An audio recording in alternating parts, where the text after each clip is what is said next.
Hello दोस्तों, कैसे हैं आप सभी लोग। आई होप आप इंजॉय कर रहे हैं अपने हर पल को।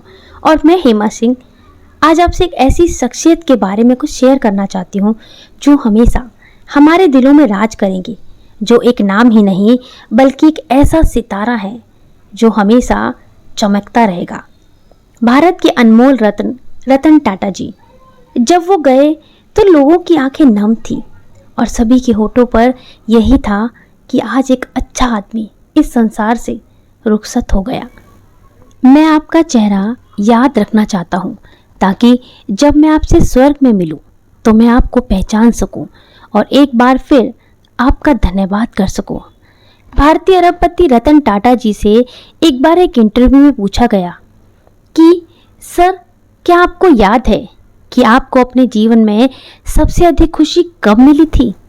रतन टाटा जी ने कहा, मैं जीवन में खुशी के 4 चरणों से गुजरा हूँ और आखिरकार मुझे सच्चे सुख का अर्थ समझ आया।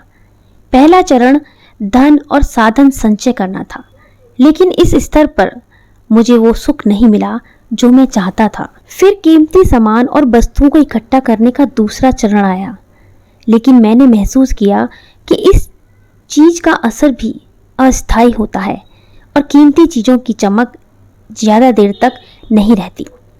फिर आया बड़ा प्रोजेक्ट मिलने का तीसरा चरण। वो तब था जब भारत और अफ्रीका में डीजल की आपूर्ति का 95% मेरे पास था। मैं भारत और एशिया में सबसे बड़ा इस्पात कारखाने का मालिक भी था, लेकिन यहाँ भी मुझे वो खुशी नहीं मिली जिसकी मैंने कल्पना की थी। चौथा चरण वो समय था जब मेरे एक मित्र ने मुझे विकलांग बच्चों के लिए व्हील चेयर खरीदने के लिए कहा। लगभग 200 बच्चे थे। दोस्त के कहने पर मैंने तुरंत व्हील चेयर खरीद ली, लेकिन दोस्त ने जिद की कि मैं उसके साथ चलूं और बच्चों को व्हील चेयर स्वयं भेंट करूं। मैं तैयार होकर उसके साथ चल दिया। वहां मैंने सारे बच्चों को अपने हाथों से व्हील चेयर दी। मैंने उन बच्चों के चेहरे पर खुशी की अजीब सी चमक देखी। मैंने उन सभी को व्हील चेयर पर बैठे, घूमते और मस्ती करते देखा। ये ऐसा था जैसे वे किसी पिकनिक स्पॉट पर पहुंच गए हों जहां वो बड़ा उपहार जीतकर शेयर कर रहे हों। मुझे उस दिन अपने अंदर असली खुशी महसूस हुई। जब मैं वहां से वापस जाने को हुआ तो उन बच्चों में से एक ने मेरी टांग पकड़ ली। मैंने धीरे से अपने पैर को छुड़ाने की कोशिश की, लेकिन बच्ची ने मुझे नहीं छोड़ा और उसने मेरे चेहरे को देखा और फिर मेरे पैरों को और कस के पकड़ लिया। मैं झुक गया और बच्चे से पूछा, क्या तुम्हें कुछ और भी चाहिए? तब उस बच्चे ने मुझे जो जवाब दिया, उसने न केवल मुझे झकझोर दिया बल्कि जीवन के प्रति मेरे दृष्टिकोण को भी पूरी तरह से बदल दिया।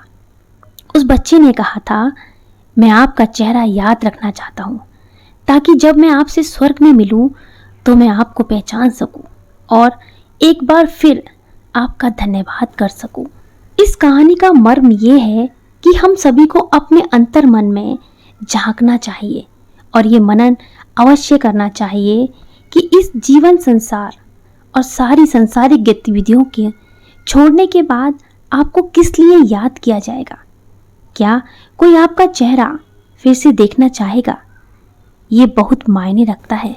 रतन टाटा जी हमेशा कहते थे, मैं सही निर्णय लेने में यकीन नहीं करता बल्कि फैसले लेकर उन्हें सही साबित करने में यकीन रखता हूँ।